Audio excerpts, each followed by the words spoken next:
আসসালামু আলাইকুম ওয়া রাহমাতুল্লাহি ওয়া বারাকাতুহু। আশা করি আপনারা ভালো আছেন।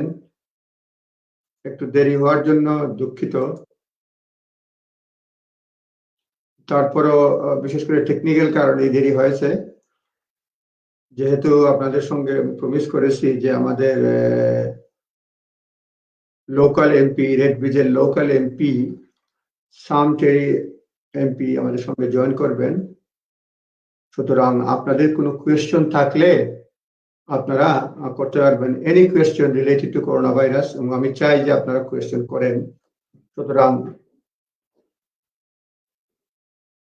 যদি কোয়েশ্চন করেন তাহলে আপনারা জানতে পারবেন, এবং আমি যেটা সবসময় বিশ্বাস করি যে আমরা যতটুকু কথাবার্তা বলে ফেসবুকে বলেন, লোকাল টেলিভিশনে বলে, যতটুকু করতে পারবো, একজন এমপি যদি পার্লামেন্টে বলে এবং তার ইচ্ছা থাকে, দেন হি ক্যান ডু, মানে অনেক বেশি করতে পারবে, মেনি টাইমস মোর, এটা মাল্টিপল হয়ে যায়, যেটা ডাইরেক্ট সরকারের কাছে যায় আর কি। সুতরাং আমি আশা করব আপনাদের কোনো কোয়েশ্চন থাকবে। আজকে যেহেতু এমপি কে নিয়ে আসছি, সুতরাং কয়েকটা আপডেটের মধ্যে আপনারা তো জানেন যে আমাদের প্রাইম মিনিস্টার বলছেন যে আমরা পিক টাইম পার করে ফেলছি। হ্যাঁ, সুতরাং আমরা পিক টাইম অলরেডি পার করেছি। সুতরাং নাও the government will release restrictions. Boris Johnson said past week we have passed the peak of the coronavirus outbreak, but stressed the country must not risk a second spike.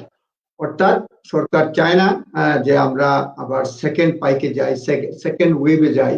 সুতরাং আপনারা একটু বিশেষ করে সতর্ক থাকবেন, সেটাই সরকার বলতে চাচ্ছে।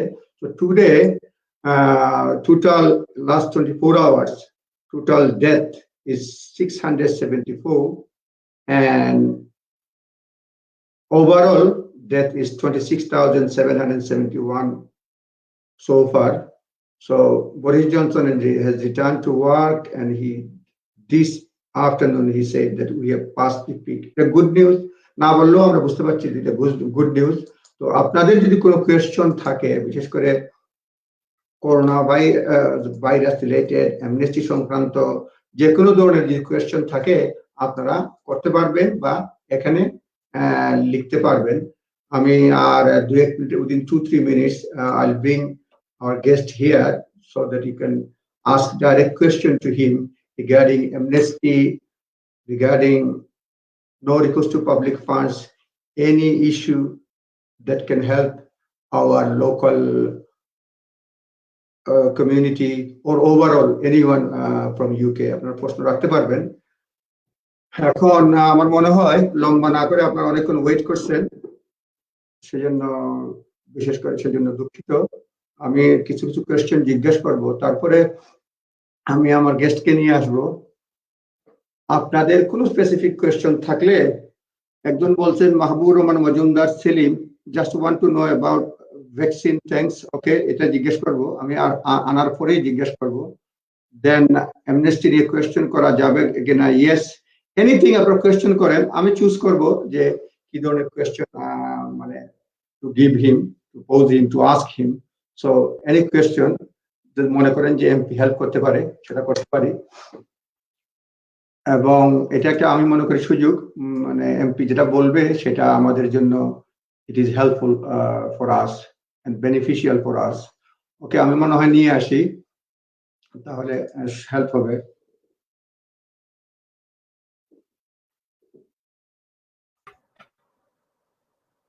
Now I'd like to introduce our Ilford South MP, Tarry MP, local parliament member of Ilford South. He has been elected in December. Now he's working very hard for the local community. Sam, welcome to my show. Thank you for joining. Tareq, bye. Really nice to see you, and good evening to all your fantastic watchers and people tuning into this show. Sorry we're a bit late. Obviously, we had a bit of a technical issue, but we're all ready to go now. So hopefully you've got lots of questions for me, and I know you've got some questions yourself, Tareq, as well. But I'm looking forward to this. Should be a very interesting discussion. So thanks for having me on your show. I'm grateful to you that at least from your busy schedule, you spared some time for me and for my audience. Thank you so much. First of all, my first question is, how are you and your family member? Just tell how you feeling now. Well, I'm feeling fine. I'm feeling fit and healthy. I think, Tareq, as you know, you're a local Labour Party member, so you know that I actually had the coronavirus myself very early on. Unfortunately, a lot of members of Parliament were struck down with the virus. It affected a lot of MPs. I was very lucky; I didn't have it too severely, but it did mean that for a couple of weeks I was actually isolated completely from my family. I couldn't see my wife, couldn't see my young son. So that's a very difficult thing to have to go through. And I was lucky. I was one of the lucky ones. I came through it and I was totally fine. And unfortunately, some other MPs have had the same situation, including, of course, the Prime Minister, Boris Johnson, as well. But my family are well. My wife, she usually works in a hospital. She's actually been sent home from hospital now because of the coronavirus situation. But she's doing her clinics, by phone. So we're still doing our bit to support the NHS, and she's still doing her work. And every Sunday I do a Tarry family Zoom call. So usually we see each other for Sunday lunch. We've been doing a Zoom call, so I can see my mum and dad, and I can see my sister and brother and friends, and that's been nice. And look, I'm hoping that lots of people are doing that as well. Particularly, obviously, a lot of viewers will be celebrating Ramadan at the moment, and we've had your iftar earlier this evening.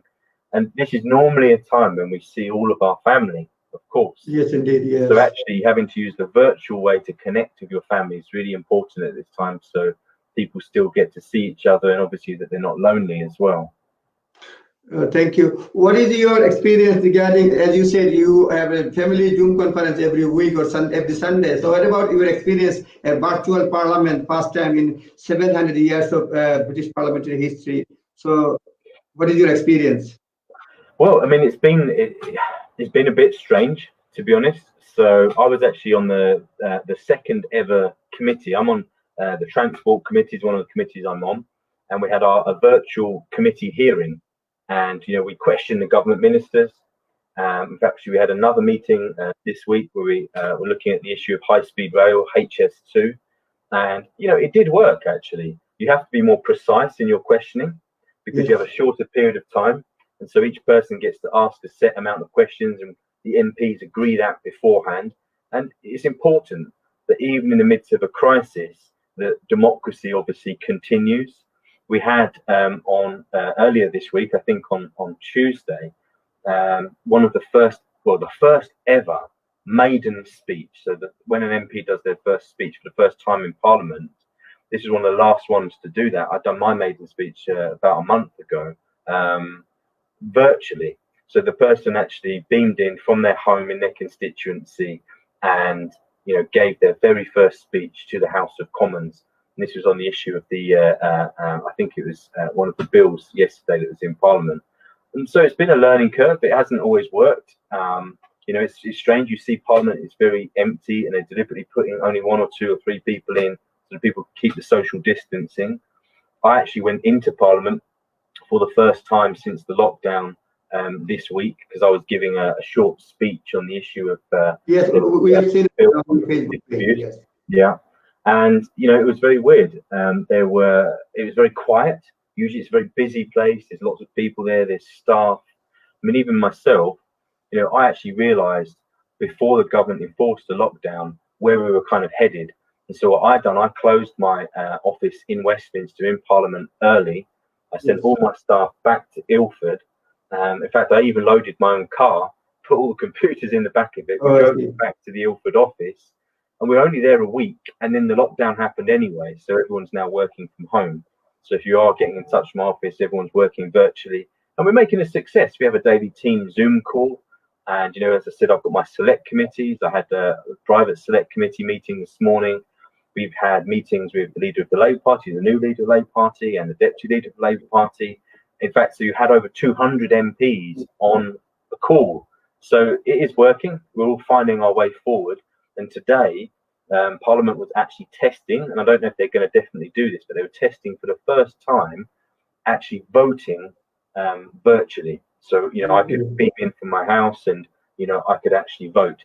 Now, that really will be remarkable if they decide to do that. But, maybe we need to do it actually to keep ourselves. One thing, thank you. But one thing I wonder how it works. We have seen in the newspaper or BBC somewhere that 50 parliament members will sit inside and 120 can join from outside. But what happened to remaining members of the parliament? Because it's 650 members, but according to BBC, that 50 members can sit inside, now 120 can join from outside by video link. So what about the remaining members? So it's been quite frustrating, I guess, for some MPs, because what happens is they try to balance the parliament so it still has the same proportions. So, for example, even though there's a lot less MPs, about just under half or maybe even a third, they keep the balance. So the Conservatives have the most, and then they have Labour proportionally, and then Liberal Democrats, so Scottish National Party. So they keep the proportions the same, so it won't affect the kind of type of debate, I guess, in that way. But you have to put your name forward, and you'll go into a ballot. So, for example, we have like each week different questions for different departments. Now, on Monday, I had a question for the Ministry of Justice, and it was around the impact of the early release of prisoners on coronavirus and what the government's plans were. I was number 21. They only got through to number 18. So I sat there and I didn't get to ask my question. But I think what they're trying to do is to rotate so that each week different MPs get to ask their questions. Yeah. Okay, I understand. Anyway, thank you. It's interesting. And can you just tell us your typical day as an MP from Ilford South, your typical day, how you start, how you finish, and you can include because maybe there's a different dimension because of coronavirus pandemic. So can you just tell you? So I mean, I'll tell you about a normal day before and then maybe after the coronavirus struck. I mean, in some ways, there is no typical day. Every day is different. Usually, the way a week for an MP breaks up is that Parliament starts around 2:30 on a Monday afternoon. Now, the reason for that is because if you're an MP in, I don't know, Cornwall or Scotland or Wales, where then you've got to travel all the way to London, they need to leave the time in the morning. But Parliament can go until 11 o'clock or even midnight on a Monday sometimes if there's lots of debates to be had or if there's a particular bill. And certainly when we had all the issue of Brexit, you can imagine very intense discussions, really intense debates, and Parliament was going on. I left Parliament, but in the first month after being elected, honestly, I was leaving Parliament on average around 2 a.m. in the morning most days to go home. But there can be all sorts of things. So usually the first Monday, Tuesday, Wednesday for most MPs are focused on Parliament. So there could be committee meetings. So we scrutinise each government department. I'm on the Transport Committee, but you could be on any number of different committees, Home Office Committee or the Treasury Committee, etc., etc. So you could be doing that. You could be different debates on different subjects. So you could be speaking in those. They also have what's called Westminster Hall debates. So that's additional debates that are not in the main parliamentary chamber, but they still have the same status as if they were. But they can cover as many topics as possible. And obviously, if there's different legislation that's coming through as well, there'll also be things like if you want to have written questions. So I'll say, I'm getting certain maybe questions from my residents, from constituents. So my team and I will say, well, look, we've got these policy questions. We're going to ask written questions and we're going to send them to each department. We obviously get lots of letters every day, but mainly that first part of the week is concentrated on parliamentary business, scrutinising, improving legislation, new bills that have been introduced, that kind of thing. And then usually Thursday, Friday is more focused in the constituency. So I usually either on Thursday or Friday, I come to my office in Ilford and we're focusing on that stuff. But throughout the week, obviously my team doing casework, they'll be working on local and national issues all throughout the week. And then usually Friday, Saturday, I try and visit some community events. For example, the Bangladeshi community, always very welcoming. I think I already, in just being an MP for less than 6 months, I've maybe been to 4 different Bangladeshi community events. So, doing that on a Saturday. And then obviously before the lockdown, we'll be doing some Labour Party campaigning, knocking on doors, talking to people, as well. But it can, it can be a very busy. I don't think I realised just how much time being an MP actually takes up. You're never really off duty. You're on duty almost 24/7.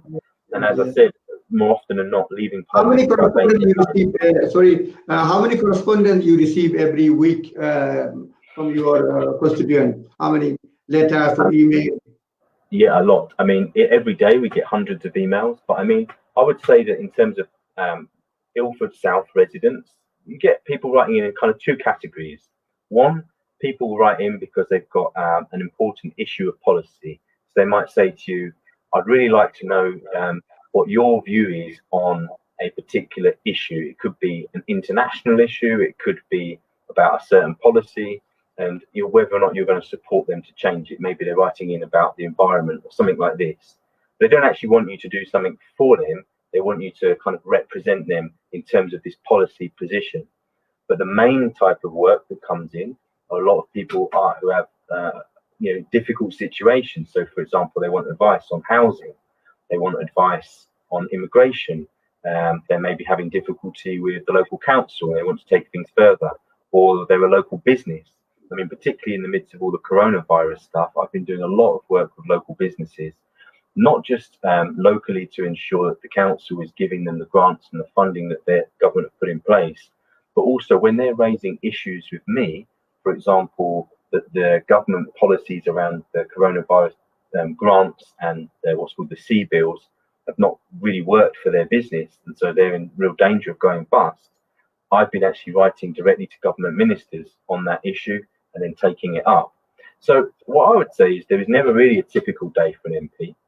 People think you're almost like the fourth emergency service. And look, when terrible things happen, if there's a really horrendous crime, I will speak to the police borough commander. I will speak to the Mayor of London, Sadiq Khan, and I'm part of that response to try and support the community. But I think, look, the best thing about being an MP, in my view, isn't really what happens in Parliament, because Parliament's a very strange place. They almost speak in a different language there. I was even explaining to a friend of mine today about the way you have to address MPs in a certain way. You have to say honourable friend or honourable gentleman. So most people watching this are kind of thinking, well, this is very odd. It's not how we talk in normal life. So for me, the stuff I enjoy is actually the work in the community. When we're in my office and the work that we're doing to help people, if they've got rehoused, if we've got someone off the streets, if we help someone with success with their immigration case, and all the other kinds of things that people get in touch. I mean, look, people write to an MP's office about all kinds of issues, from parking fines through to how do you solve the world's global climate crisis. No two emails, no two queries are ever the same.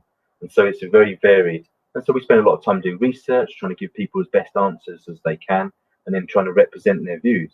So, for example, one thing that I think as an MP, a new MP, that the most people that have ever written me in about as an issue was an issue about the coronavirus, but around burials. Now, obviously, in Ilford South, we have a very large Muslim community, and people were very, very concerned that there wasn't going to be enough provision to have burial grounds. I think I actually had over 300 pieces of correspondence on that one issue alone. So obviously I spoke to the council, I spoke to the government, and we actually amended the legislation that was put through as the emergency bill. Yes, I can understand. Yes, I know. So that's the kind of stuff we're doing. And obviously with coronavirus, we're doing all of the same stuff and more even, because even more people are in desperate situation and need help, but we're having to do it virtually. And what I try and do at the moment is I try and do 1 or 2 community activities each week, because I think it's important to show leadership and to be in the community. So, for example, today I was actually with the Redbridge Welfare Association, which is a mainly Bangladeshi charity, and they were doing some fantastic work. We took a load of hot meals to a local homeless shelter, and then we were taking free PPE, protective equipment, and giving it out to people who didn't have it, to encourage them to think about social distancing and being safe at the same time. Last week, I took over 100 meals to King George Hospital, our local hospital. We also raised £5,000 for the local food bank. So time to time I'll interrupt you, because I know as an MP, you can talk all night. I know. I'm sorry. No, that's fine. That's fine. There are so many questions lined up here to ask you. Before I go into the question, I want to ask you a couple of questions. What are the situations in Redbridge or Ilford South regarding coronavirus pandemic? How many people been affected? How many hospital entrance? How many people died? Do you have any idea, or any data, or any estimate data that we can have an idea that how we are affected in Redbridge? So, I mean, look, it's been a difficult situation everywhere in the country, and in terms of hospital deaths in Redbridge, obviously, well, in terms of our deaths from Redbridge, but the two main hospitals for us in Ilford South are obviously Queen's Hospital in Romford and King George Hospital in sort of Goodmayes area. And the last week it was around 280, 290, so it's probably just over 300 people in terms of hospital deaths. We're actually still trying to collate the figures because we want to include care home deaths as well. But to give you an idea, at least 1,200 people have been admitted to hospital with coronavirus. Now, obviously, most people come out and they're fine, but obviously some people sadly die. I mean, what I would say is it's been really bad, but it's not actually been as bad as some other parts of London who have suffered much more even than us in Redbridge.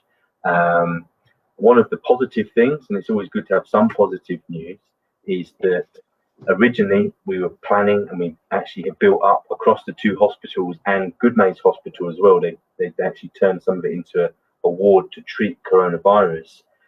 They had up to 20 wards, so that's quite a lot of beds, a huge amount of beds. They've actually this week now gone down to 14 wards, so they've diminished it by 6. So that shows that we've got over the worst stage. But, obviously for your viewers tonight, I would say we really do need to keep adhering to the social distancing and to staying at home as much as possible. And particularly one of the issues that I'm concerned about is I don't want to see schools reopened too early. I think that's going to be a real problem, because I think in the moment, we need to hold on and realize that we are beating the virus, but we've just got to be tough for a little bit longer, because otherwise it's just going to come back again towards the end of the year, and that would be a real problem. Because if you have the virus in the winter time, you're going to have all of the other illnesses that usually happen in the winter anyway, and it will make the whole thing compounded and far worse.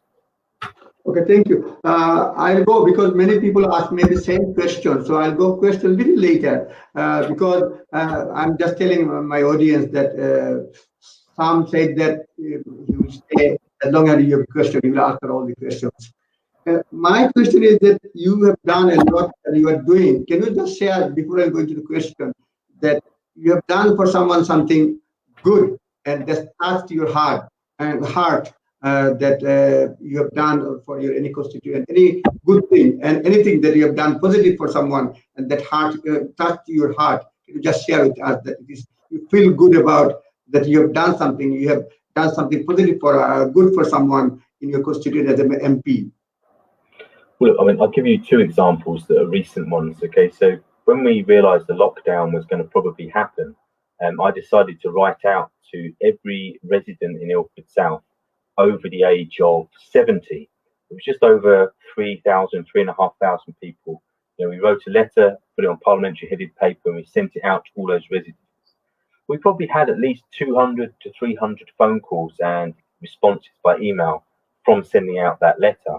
And the thing that really I found kind of heartening is that people were just so grateful that we cared. We had one lady get in touch who was over 100 years old, and we were able to ensure that the local volunteer network, the mutual aid campaign, was to go and get food to her so she didn't have to leave her home, to reassure her, and we've been helping her ever since. I mean, that's really kind of the sort of fantastic sort of thing we've been doing. The other thing I think that's really touched my heart in the last few weeks as well has been a lot of people would have seen that because of coronavirus, international airspace and a lot of airports and a lot of countries shut their airspace. And so a lot of our residents in Ilford South have been stuck in different parts of the world. So we had people in Peru, we had people in Morocco, we had people in Bangladesh, Pakistan, India. And, my office worked incredibly hard. I had 2 members of staff dedicated pretty much full time for the last month working just on helping people get back to the UK, putting pressure on the Foreign and Commonwealth Office, speaking to ministers. I even had a personal call with the British High Commission in Islamabad in Pakistan to try and put the pressure on them to speed up the amount of flights that were available. And when some of the people called me, when they got back to England, when they got back to Ilford, to say that we're so happy, we've got home, we're reunited with our family. Well, that was a very emotional moment. Yes, thank you. It's nice to know that you are doing so many good things about our local community. Do you have any? You are doing a lot, but do you think you have enough resources from government that you are entitled to? Say, for example, your staff, your money, all other technical resources. Do you have all? Are you happy with the resources you have from government? Well, look, I mean, I've got at the moment around 5 members of staff, some part-time, some full-time, and we're always working flat out. I mean, a lot of MPs, even in the coronavirus, may be working 18 hours a day, taking calls Saturday night, Sunday night, etc. My staff are working very hard, often working in the evenings above and beyond what they're paid to work. So I would say that the government has given more support. MPs' budgets are actually set completely independently from Parliament and from MPs by a standards authority. And they did give us some money to pay for extra laptops and computers so that all my staff can work safely at home virtually. But if truth be told, in an area like Ilford South, where we have a lot of people who are vulnerable, we have a lot of people that have come from different parts of the world, we are always going to have a lot of demand for the support. So actually, if you gave me 50 staff, I could find stuff for all of them to do. There would never be quite enough. And the more successful you are, and the more people that come to you for help as well. But we're doing the best we can, obviously, with the resources we've got at the moment. Apart from coronavirus issues, what are the pressing issues in Ilford South or Red Bridge you feel that this needs to be done? Well, look, I mean, one of the issues we'd had sort of prior to coronavirus, and one of the few benefits of coronavirus has meant that actually crime has gone down quite dramatically, in fact, across the whole of Ilford and the whole of Redbridge. But we have had, and this, Tareq, as well, a real issue around knife crime. We've had a number of terrible murders over the last 6 months and over the last year. So that was really a kind of priority issue, as well as issues like burglary as well. But housing is probably the biggest issue that people get in touch with me. We need more social housing, we need more affordable housing, and we need rents to be at a more affordable price for people to be able to pay as well. And so, from my point of view, one of the big things I was interested in making sure that we lobby the London Mayor, we lobby the local council to ensure that they're doing the best they can in terms of providing social housing. And that it's not just big property developers that are able to build huge housing developments. I mean, not far from where I live in Goodmays, there's a big and controversial development on the Goodmays Tesco sites where they're planning to build 1,200 new flats. Now, most local people are not that keen on it because they think it's too much for that site, not a lot of local services. And actually, if you look at the flats, not enough of them are genuinely affordable to local people. What it will do is it will push rent prices and it will put housing prices up for the local area, as well as, putting pressure on the doctors and dentists and all the other facilities that people need, including schools. And so, I held a public meeting over a year ago now. Over 300 people turned up to that because of the strength of feeling. And so these are the kinds of issues, I think, which are the kind of day-to-day issues. Obviously, now everything is going to be seen in the aftermath of the coronavirus epidemic. So one of my big concerns is supporting small to medium enterprises and local businesses. I've done a Zoom call with the Chamber of Commerce and the local Ilford business development team last week with up to 70 different businesses on that call. And I said to them, look, there's things that the council are doing, allocating grants to people. And if you're having a problem, then speak to my office and we'll help you, and help the council will work with you to get those grants as quickly as possible. Because obviously there was a story today in the Ilford Recorder about a lot of businesses still struggling to get those grants, and they're desperate to get them, just to get them through the next couple of months. One of the things I've been doing is when businesses have come and said, look, we've not been able to access this funding or get this kind of support, is I've been writing directly to the Chancellor of the Exchequer, speaking to the junior Treasury ministers and obviously the people on the Labour shadow Treasury team, so that we can actually try and design the policies better to get the funding and the support that's needed. And actually, I have to say, often the government does listen to what the Labour Party is saying and then implement some of those ideas. But we're keeping the pressure on, of course. Thank you. Now I think I'll turn to the questions that has been written here. So many questions about amnesty. I'm just going from bottom. Mr. Iqbal says, dear sir, please can you talk about the undocumented people, please? Because our situation is very bad. I have no idea how long going down lockdown. Maybe we are going to die without food. Please notice that and pass this message to government, please. Okay, I'm just ask you the same. Another one ask about, anyway, you can answer this one, then maybe we'll go one after another. So what are you going to do about undocumented people? You know, the Prime Minister, when he was London mayor, he also requested for amnesty. He classified that yes, some people who are working here, contributing UK, maybe they have no legal documents, but he suggested that they should get at least amnesty or some sort of regularizations by legal document, legal status.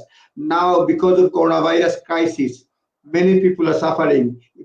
We know it is open secret that whoever illegal here, overstay here, no leave to remain here, but still they work, they survive some way or other. But at this moment, complete lockdown, shop, restaurant, everything closed down. And many people, because of self-isolations or isolation, even relatives are not allowing to stay with them. Restaurant owners are not allowing to stay with them. Really, they're leading a subhuman life, and really situation is grave. So, two parts of the question. First of all, is there anything you can do for them? And also for the amnesty, can you press the government or raise this one to Parliament that that there should be some sort of solution, some sort of amnesty or some sort of regularization, at least to do something to save these people, because the good number, not one or two people, there's just millions of people are here. In media, I don't know exact amount, you don't know maybe exact amount, but there's a good number of people are in the United Kingdom, and they have no legal document, don't legal leave to remain in this country. So what is your opinion on that issue? Yeah, and look, I can see that lots of people, I'm looking at the chat comments, I can see them on my computer here as well. So, you know, keep those questions coming in. There's a lot of people obviously asking about undocumented migrants. But my view is very clear, and I'll be honest, this is not, you know, the Labour Party's official policy. This is my view as the MP for South. I actually do believe very, very strongly that we need to have an amnesty for all migrants and so-called illegal immigrants as well. Because I think the reality is that there's a number of points to this. Most people that come to the UK are desperate to work and desperate to look after their family and get a good education and contribute to society. So I think there should be a really clear and better earned pathway to getting residency and ultimately to getting British citizenship. You know, my office deals with dozens and dozens of immigration cases every single week. You know, it's one of the big topics, as you might imagine, in an area as diverse as Ilford. You know, people with all sorts of immigration status issues, and we will always try our best to help people and to help people with those issues move forward. I think that for me, an amnesty of migrants is really important because it not only allows those people to be regularized, to come into the economy properly, because these people are here anyway. At the moment, they're just working in the black market, they're working cash in hand, you know. And so actually, you know, if they're going to still be using services, those taxes that they can contribute for being officially recognized can then pay for their own welfare. So I think it makes sense that, you know, the contribution of migrants is far, far bigger into the UK economy than any that's taken back. And so I think that often, you know, the sort of right-wing press and the tabloid newspapers are so anti-immigration and particularly against people that are illegal. Well, I say that we should give a chance to those people to demonstrate and to prove, just how much they want to be part of this country and to be upstanding British citizens by giving them an amnesty. I'm really clear on that, and I'll be lobbying on that behalf in Parliament to make that case. I also think as well, at the moment during the coronavirus crisis, we've had cases of people that have got so-called no recourse to public funds. And so my office and myself have been working hard to ensure that even people that come into that category, that we are able to get them some support. And Redbridge Council, when it comes to homelessness, in particular this situation at the moment, they will not use that as a criteria to discriminate against someone. So anyone that is homeless, they can still be housed. And at the moment there is the government, because of the coronavirus crisis, have put in place measures and money to allow people to be taken off the streets and to be housed in hotels and shelters and housing and so on. And so the council is not saying to someone, are you documented or undocumented? They are just doing that work, and I think that's really important, and I support them for doing that. I think as well that people are asking about access to support during this time. There are obviously, of course, things like the local food bank, and we've also got a whole load of local charities and organisations and religious groups that are providing food to people.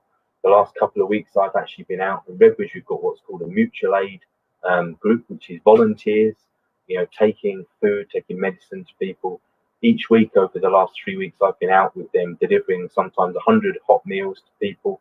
So people are aware of people in Ilford that need food, haven't got food, and they can get in touch with my office, and we will make sure that we can get emergency supplies of food, either via the food bank or via mutual aid or via the council's welfare service, to ensure those people are at least getting decent food in their stomach while we get through this crisis. Thank you. But can you just, I know this one I'll be a little bit hard on you, that can you just promise us at least you will raise this issue to Parliament, then mainstream media, everyone will know that there's an issue. There is an ongoing application in parliament.com, and more than 20,000 people have already signed. And after 20,000 signature, Home Secretary from Home Office has been rejected and given a response that telling that there is already option to regularize your status, but they're rejecting. Can you just at least tell that at least, I know we are happy that you accept the logic of registering them, logic to give them amnesty, to give at least some sort of right to stay and contribute in this country.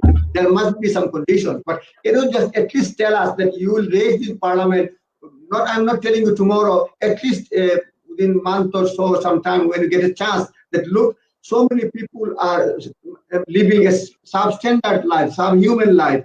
They should at least have some sort of attention in the government. And can you do this one for the people who are suffering a lot? If you just scroll through all the questions, many people are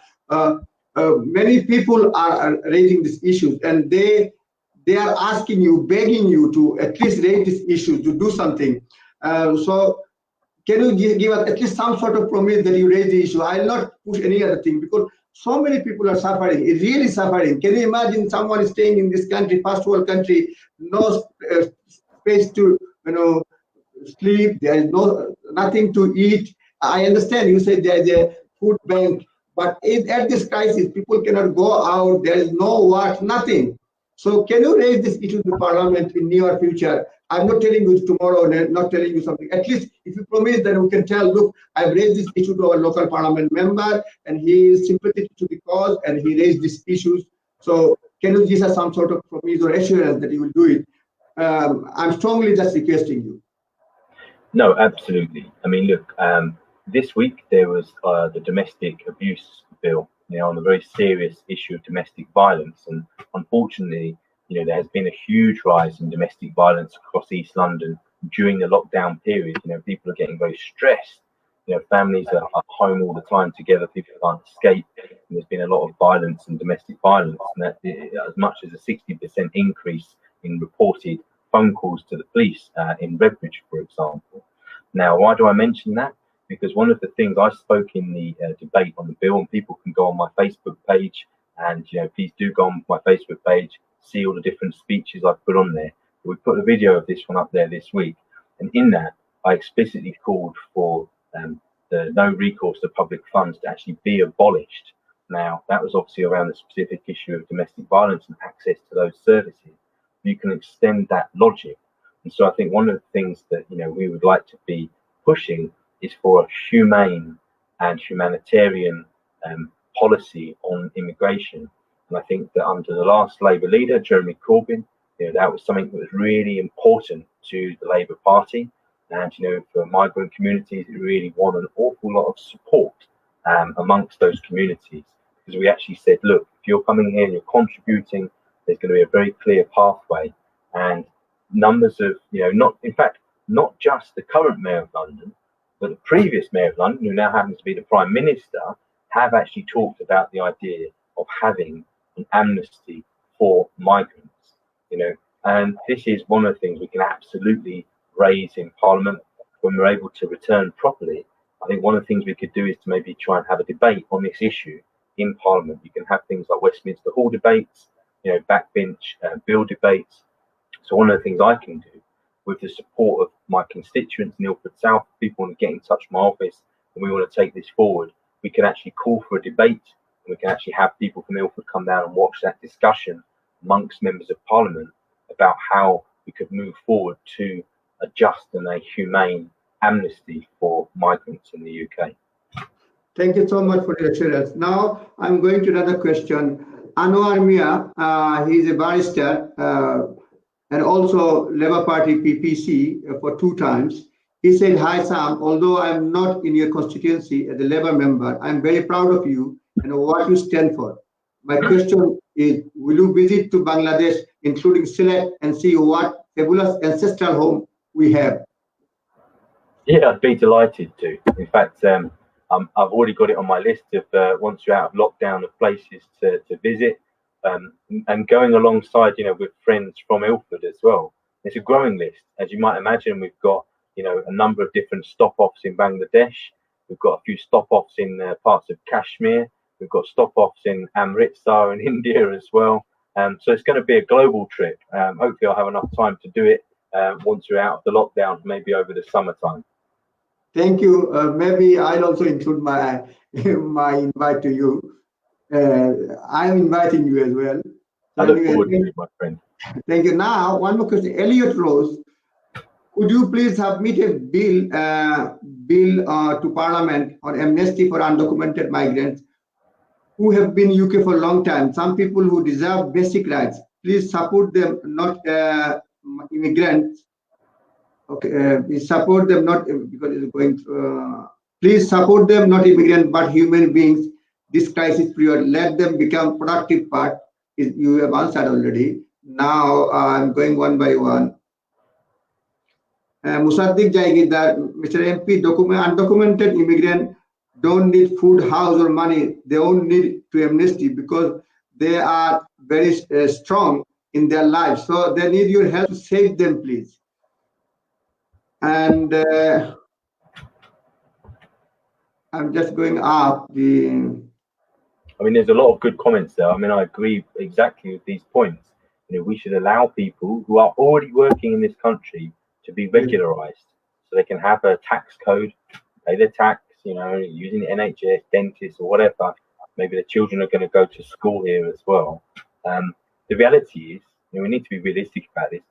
There's not going to be a government that's going to suddenly say, oh, we're going to send lots of people back to whatever country they come from. We're talking millions of people. That's just not going to happen. It's much more sensible to say we have a progressive immigration policy going forward, and for the people that are here, we're going to give an amnesty and give those people a pathway to earning decent citizenship. And I think the very quick thing we could do is to have that amnesty and to allow those people to come out of the shadows and into real life, as it were. Okay, thank you. Now, another one is said, Baki Billah, I have a question about theory test certificate time table. On my theory test time is going to be finished in October. Is it possible to get extra time for coronavirus? Because I wanted to do my driving test this year, September, before October. Please let me know. I think, do you need to answer this one? I think I'll answer later on. I'm just picking the question that's related to you. And Mashkur Alam says, Salam Tarek Bhai. My question is, as a small business rate registered, still I have not received this business grant. How can I contact the authority, find out about my application status? Can you just touch upon this issue? Small business grant. He's a registered, but he has not received the grant yet. So, I mean, if he's in Ilford, then I would suggest if he contacts the council, because they've got a piece on their website that gives all of the information about getting that grant. But also contact my office. You know, you can go, you know, my email is available. You can search for it on the internet. You can go on my Facebook page, get in touch, and we can help advise you about that grant. Because if you've applied for it and you've not got it, and we can help chase it up. Because one of the problems we've had in Ilford is that the grants are available. The council's been given £50 million. We've actually only given out just over around 20 million. So still 30 million there that's left to support businesses. Now, obviously, there are certain documents, certain processes that you need to fulfill, but I'm there to help you to try and put pressure on so you get that money in time so your business survives until the end of the lockdown and coronavirus has happened. But if you've got any questions and if you're not living in Ilford South specifically, I would strongly recommend that you get in touch with your own local MP. You can go on the website, it's called theyworkforyou.com. Just type it in, you put your postcode in, and it'll tell you who your local MP is. Because actually, what we're finding is lots of MPs, the constituents are raising the same issues all over the country. And collectively, we're getting together and we're going to the Prime Minister, Chancellor of the Exchequer, the Business Minister, saying, look, your programme is not working. All of these people are having the same problem. This is what you need to do to sort it out so that we can get the money coming through faster. Thank you. I know this guy is from Ilford South. I know he has a business here. Anyway, he will contact you. Please email into my office, sam.tarry.mp@parliament.uk. You can look it up online as well. Okay, thank you. Now, the same question. Someone has said, no public fund claim benefit, anything, please tell. Regarding public fund, so you have said that you raised the issue regarding domestic violence victims, but overall there's millions of, if not millions, then hundreds of thousands of people are on condition that they cannot take public fund while in their visa status. So now at this moment, many people have lost their jobs. They cannot maintain their daily life. So if their condition been removed or lifted so that they can claim benefit. So do you think anything you can do on it? Again, if people have got specific questions in Ilford South, they should definitely contact my office. I've got a team of caseworkers, including people who are, in fact, two of my caseworkers are actually of Bangladeshi heritage themselves. So we can, if there's any language issues, we can communicate obviously in that sense as well. But we can give specific advice about what's available. If you're not eligible for certain government funds, are there certain charities that can help? We can try and work through getting you the support that you need. And as I said, my overall position on this issue is that we need that amnesty to allow people to become legitimate participants in society as quickly as possible. But anyway, they will contact you, but whoever no recourse to public fund, they are legal here. Only because of their condition, they put a condition that yes, I'll give you visa for 2.5 years, but you cannot claim benefit. We are talking about that number of people, those people who cannot claim benefit, but they got legal leave to remain. So look, one of the problems is that obviously, look, the truth is, I'm a Labour MP, but we don't have a Labour government. We lost the last 4 elections, and it's deeply frustrating because under Theresa May, we had the hostile environment, and and I'll be honest, look, lots of people obviously are very supportive of Boris Johnson at the moment because of the coronavirus, and they're desperate for us to get through to the other side of it. But he's someone with a track record of being deeply, deeply racist in the things he said. And I'm afraid to say that my view of the government, of their policies towards migrant workers, is often based on a very racist concept of the world. An idea of the British Empire, an idea that's really something from the past, rather than the world as it is now. And I think that's a real problem because it just means that they're very punitive in their measures. And what you've seen, and you've seen even more harshly since Priti Patel has become the Home Secretary, is that they are cracking down in a much more severe way on people's ability to be able to stay in this country. And I think that we as a community need to do is to get organised. Migrant workers need to be organising with each other. We need to be joining trade unions. We need to be fighting back. We need to be getting you to join the Labour Party and to push back so that we can win and actually have a much more progressive approach to how we sort out this issue in the UK. Okay, thank you. Now, Mr. Batirul Haq Sardar, he said one question: what is the Labour Party from our constituency doing to help the vulnerable families who have fallen a victim to COVID-19, one way or other? Sorry, say that question again. The question is on top of the list, Mr. Sardar. He said, what Labour Party is doing in our constituency for the vulnerable families who have... Okay, yeah. Okay, so I was looking at the wrong end of the list. I'm on top of the list here. So there's a number of things. Okay, I think the most important one is what grassroots Labour Party members are doing. Okay, so we've got the mutual aid campaign running across the whole of Redbridge. Now that has over 3,000 volunteers now. It's being run purely by volunteers. It's not supported by anything apart from my office. And the people in that are mainly Labour Party members. Now these people are organising hot meals to be delivered to over 500 places per day. They're taking medicines to people that need them. They're delivering hot food and meals to local hospitals. Because if you're in the Labour Party, you believe in solidarity with your fellow human beings. And this is very much about living out that solidarity. Institutionally, the Labour Council is, a Labour Council. They've got in place their wellbeing service, and so they're trying to support older and vulnerable residents. They're ringing hundreds of people by phone every week so that they can support those people, find out if they've got any particular issues, and then help them with food, help them with anything else that they need. And obviously via my office as well as a Labour Party MP, I am very hands-on. I'm very keen that my team are fully supporting all of the local initiatives.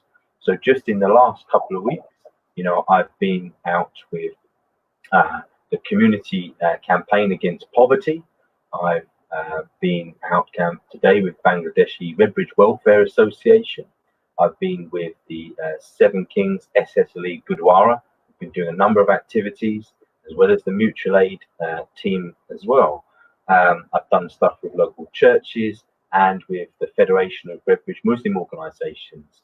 So really, I couldn't be doing any more, actually. And I think it's important that in many of these organisations, it's the Labour Party people that are the ones leading the way, doing this work, because they're compelled to do that because of their belief in social justice.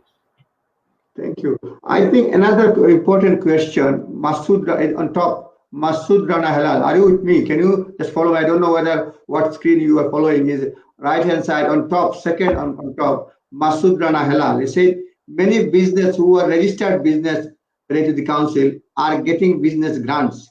But what about the others? Those who are not registered on the business rate, but they are running a genuine business. Is it not the contradictory and discriminatory? So who are registered with the council business rate, they are getting grants. But many people are doing a business, but they are not registered with the council. Why they are not getting any grant from government? Yes, so I mean, look, some of the policy design that the government have put in place has not really worked for all the different types of businesses. So, for example, if you are registered, as someone that does your taxes by a tax return each year, for example, lots of people are private hire taxi drivers. They're still waiting, and I was having conversations with people today to get the payment that the government have been promised, and they're not going to get that until May. That's been a long period of time without any serious income. We've also seen nationally something like 1.5 million people applying for universal credit as well. In terms of specifically those local businesses, one of the things we're trying to work out is why some of the businesses have not been able to get some of the loans. If they're applying for them, why they haven't got them, and if they are not registered with the council, it still might be eligible to actually apply for those loans, but they need to get in touch with the council, and they need to get in touch with my office if they still need help to see what we can do to make that happen faster. Because obviously, if they find that they're still not eligible for any of the different types of loan or grants available, they don't fit any of the criteria, and that is something that I can then take directly back to government ministers as an example, say, look, we have got people in Ilford who are running legitimate businesses, but they don't fit your criteria. So, for example, we had a real issue of a lot of people who are sort of self-employed, or maybe they're the sole employee of a small company of themselves. That is an issue we've raised with government ministers and we're forced to change on government policy. Look, but I do understand businesses are in a really difficult place at the moment. Most of them are not getting any income, and so you should be able to apply to get your rent and your relief in terms of business rates, those kinds of things as well. And too much of it is not happening fast enough. So my job as your representative is to try and speed things up so that we can put pressure on the government to say, look, we need to have a faster way of getting this money into these businesses so they survive until they can actually go back to function as normal business. Thank you. But still there is a question that, yes, government will help either way. Loan and grant could do completely two different things. I know as long as you understand the problem that many people are suffering because they got a business simply because they are paying paying rent but not paying business rate, they are not deprived of £10,000 grants. So by taking loan, it will not be the same. Yes, so I mean, it might be for example, this week we've had they're called the C bills. Now, some of the businesses found that the banks were not giving them a good rate on these C bills. One of the things that we've able to push this week, I'm actually part of the business, energy and industrial strategy team with Ed Miliband in the sort of opposition, the shadow opposition, and we were able this week to push the government for a new policy where some of these loans are actually going to be 100% underwritten. But what I would say is if that person wants to get in touch with my office, we will look at the specifics of their case and we'll help them try and find what they're actually eligible for. Because as we know, and as this person's experiencing, people are falling through the gaps. So the problem is that the policy decides happen so quickly, the net hasn't caught everyone. So those people that are falling through the net, we need to catch them and to help them. So if they get in touch with the specifics about their business, I can look into that straight away for them. Okay, thank you. I'll not be long. Couple of questions. Someone, Mr. Musaddiq Jaigi, that said, Mr. MP, now when are you going to a normal life? Going to have a normal life? Well, this is a good question, and if truth be told, I wish I had the answer. I mean, look, there's clearly a fight going on in government between those that want to get the economy started again as quickly as possible and those that are prioritising saving lives over just protecting the economy. Now, as you might expect, the Labour Party MP, I'm coming down on the side of we must protect lives. And obviously, we need to have a sensible plan to reboot the economy, first of all, once we get out of the crisis. Because one of the things that's come out this week, I was looking at something, there's an organisation called IFS, Institute for Fiscal Studies, and they do a report on the labour market, and it said that young workers often from ethnic minority backgrounds, and women workers are the worst affected already by the coronavirus, and they are also the groups that were already worst affected by government's austerity measures before. Now, why do I mention that? Because if the lockdown and the ability to return to ordinary life goes on longer than just another 3 weeks, it could go on as long as the summer. And one of the problems has been that the government failed to get in place the testing measures, so that if you look at other countries which are coming out of lockdown more quickly, they've tested far more people. Obviously, there's no point not knowing you've had the virus and then just going and infecting other people. We need to be tracking and testing each individual case where possible to actually get the best possible outcome. So my feeling is that at the moment, unfortunately, the people in the government that want people to go back to work as quickly as possible, they are winning the debate. There's been a discussion about schools reopening. There's been building sites, like for example, my brother has been sent back to work next week on a building site. Now, I think the danger of this is if they get it wrong, it means that what we'll see is, although that curve has started to drop down, it will go up again, and then we will be in a situation where we are back in a lockdown in October. So it's better to have more time in the lockdown now to save lives, and then we won't have such a severe situation later in the year.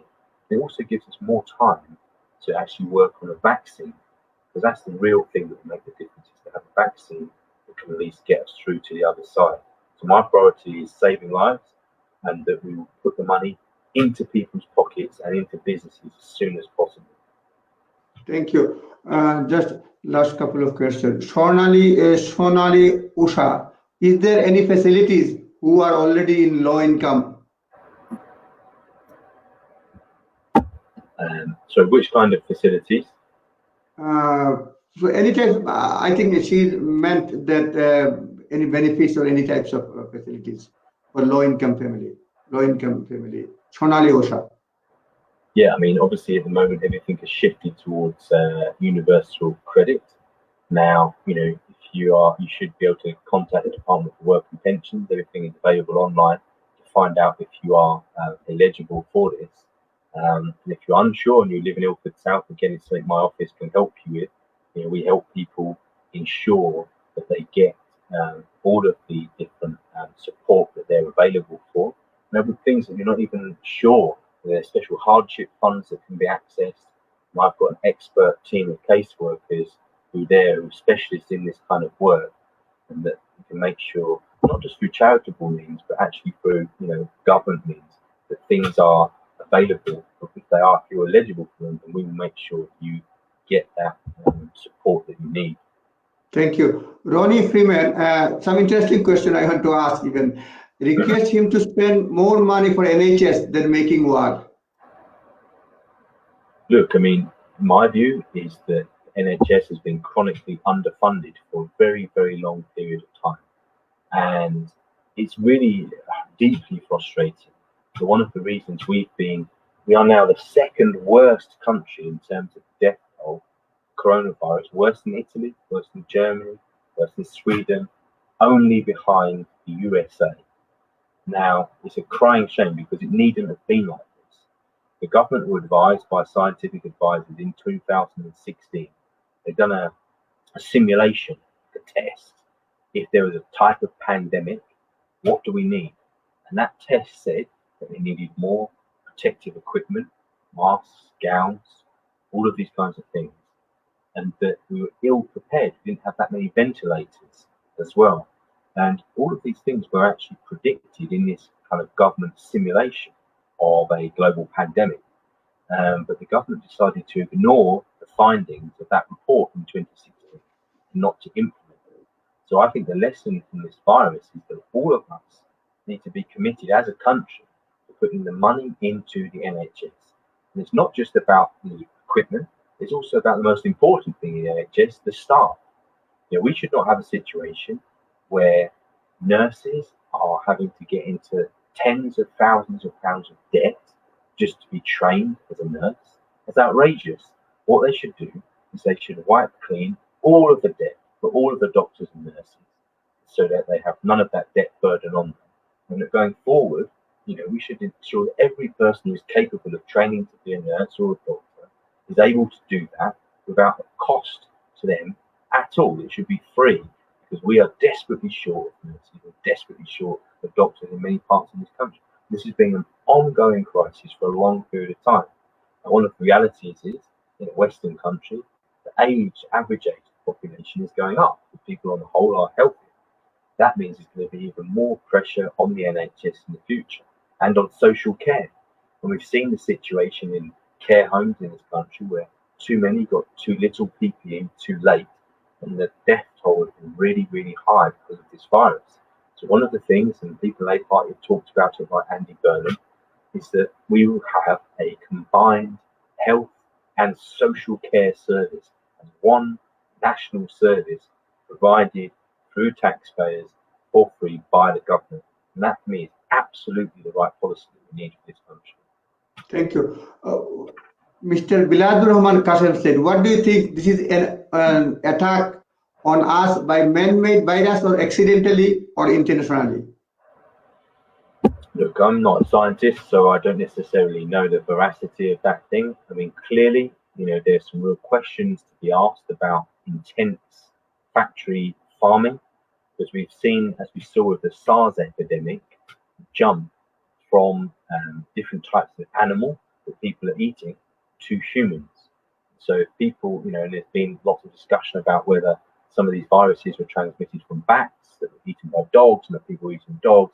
I don't know the veracity of all of these different claims, but clearly, one of the problems we've got is that people are eating animal products that are then leading to a transmission of this virus from different types of animal, and it's mutating, and then it's taking, it's become something that's affecting humans. So I think, we need to move globally away from industrialized farming and using lots of, different types of medicines to treat the animals, towards eating less meat, ideally towards being vegetarian, as I am. I've been vegetarian 30 years now, and I think it's done me no end of health benefits. So I don't think. Do you want to answer some of the question, or I can stop now because so many questions. Many Yeah, I'm questions. happy to do a few more. I'm not in a rush. I'm enjoying this. 1 second. Okay, before I'll go there, maybe. Okay, I just wrote one question regarding Bangladesh. You have seen maybe in the newspaper or ITV from Bangladesh. There's a possibility about 2 million of garments workers may lose their job because UK buyers, they cancel the order worth around 2.4 billion worth of order. Say, for example, it's not specific, but Tesco, Sainsbury, there's allegations. So, do you think you will do something for the restoration of orders, or even they will buy a new order, issue new order, or they keep their promise that they will buy or they will respect their the contract they have made with the Bangladesh garments owners? Yeah, I mean, there's been over a long period of time in many industries where British companies buy very cheap goods from places like Bangladesh, and in particular garments and garment factories. I think that there's two elements to this. One, the British government should actually ensure that contracts are kept to, and that they have, the company in this country is taking a contract with another company in Bangladesh, that those people are getting paid a proper wage, and that their rights at work are being protected, and that they're in good conditions. That's very, very important. I believe in an ethical trade policy. I think that's really important, and we have the power to enforce that in many ways in this country by ensuring those trade agreements with different countries have those kinds of criteria built into them, and also not allowing companies in this country to exploit people in other countries, which often happens far too often.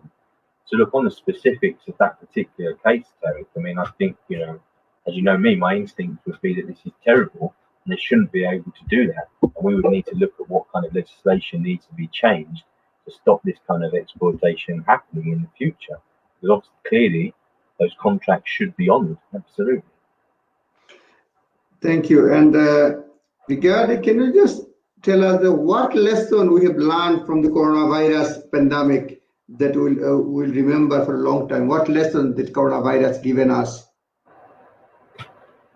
Well, I mean, there are many, many lessons, but I think number one is that in this country, we are so lucky to have a free national health service, and it has not collapsed. It's been successful, maybe too slowly because of the underfunding.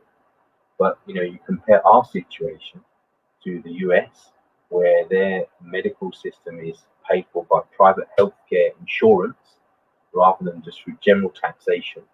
So the rich can have very good healthcare, the poor have terrible healthcare. It demonstrates to me that that is so precious. Whether you're rich, whether you're poor, whether you're a man or woman, whether you're black, whether you're white, you all get treated exactly the same by the National Health Service in this country. So that is a huge lesson. Maybe a lesson we already knew, but I think the lesson is that we have to value that. If we value it, then we need to fund it. And we need to ensure that people are paying their taxes so they can fund it. Global corporations are not just making money that they pay their taxes here to fund it as well. And the government make the decisions. Remember, people said, oh, the Labour Party's manifesto at the last election, it's not possible to deliver it. These things, oh, they're just not possible to do. Yet, in the last month, the last 6 weeks, the government has implemented many of the kinds of ideas that were in that manifesto. In fact, doing some of it within weeks. This is absolutely remarkable. They've nationalised companies.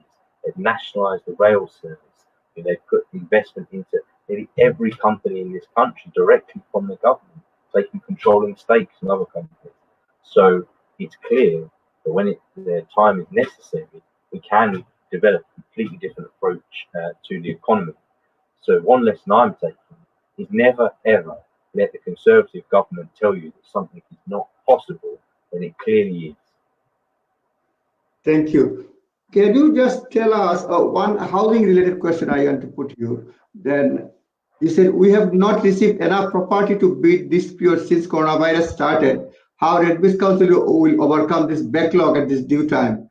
How do we compensate this period of bid? And as we're supposed to receive properties, go on the property list over the time. Please let us know.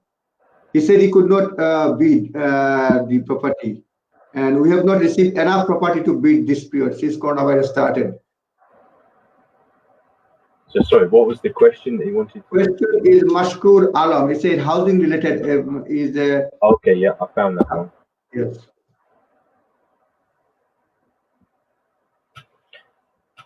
So look, in terms of the housing bids, the truth is that there are not enough houses, and that is the real problem. It's one of my priority campaigns has been to ensure that, and it will be continuing, that we put pressure on the local council to do more to buy properties that are available, to use its compulsory purchase powers, and to build more social housing.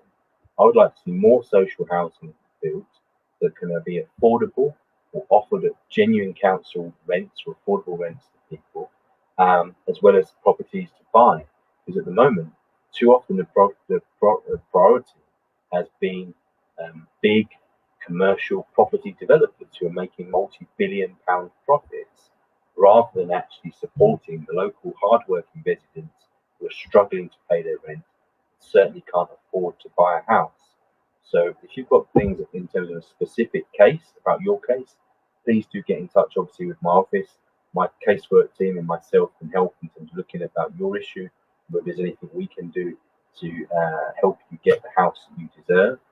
But the bigger problem is that there are not enough council houses to go around anywhere near. And we need, as a community, to put a really big campaign together, to put pressure to build the houses, to buy the land. And if the council won't do it, we need to look at the issue of things like community land trusts.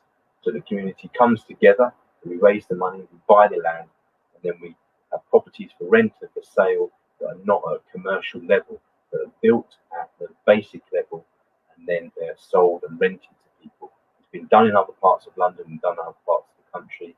And, I'm not the sort of person to wait around for other people to do things.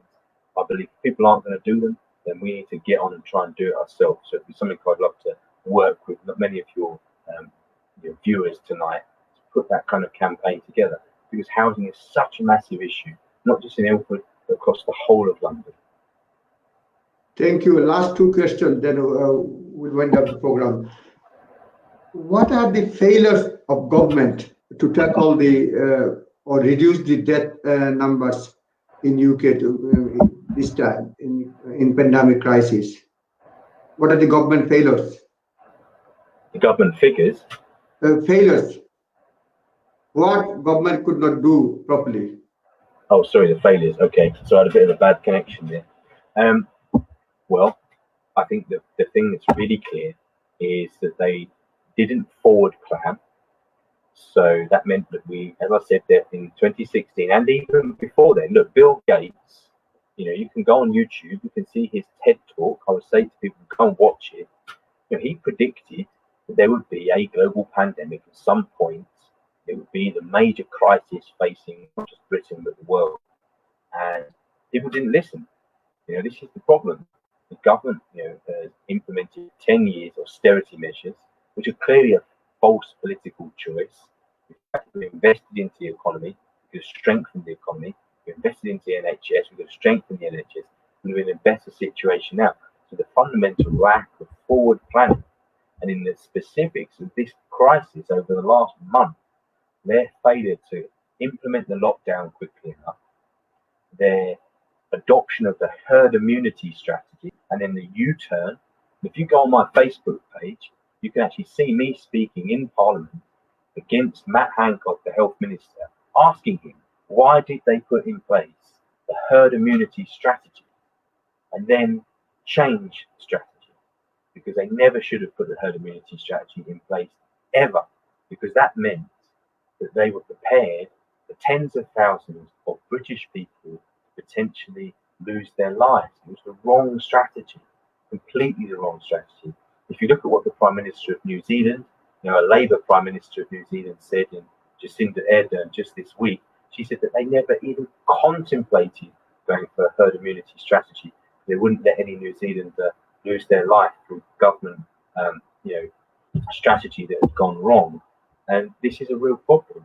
My belief is that we could have saved tens of thousands of more lives by entering the lockdown earlier on and pursuing a strategy of testing and tracking and investing in the types of equipment we need. I mean, it's crazy that it came out that in February we shipped over 250,000 pieces of PPE, protective garments, to China instead of having them here in the UK. This is madness, and we need to hold the government to account for it.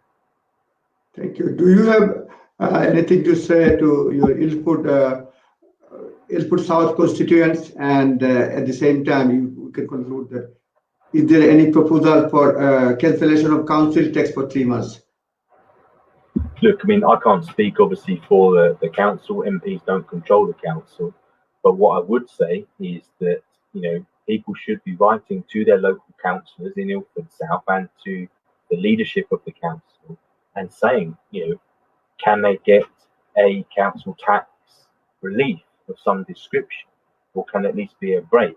I mean, it has been a very difficult time for the council. My understanding is the council has already lost over £40 million of its budget, which is a huge gap in the budget. So the difficulty is if there is any kind of relief or reduction in council tax, then that means there's going to be a reduction in services that are provided to residents after going forward. Because they've already got £40 million in 1 month, they're going to be an even more difficult financial situation. So look, I do understand that people are in a difficult situation.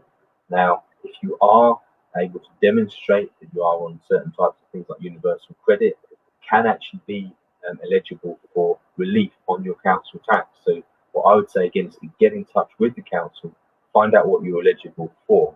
At the moment, as I understand it, there are no plans for the council to just abolish, or just to freeze council tax. But, you need to make that argument to the council if you think you can do it.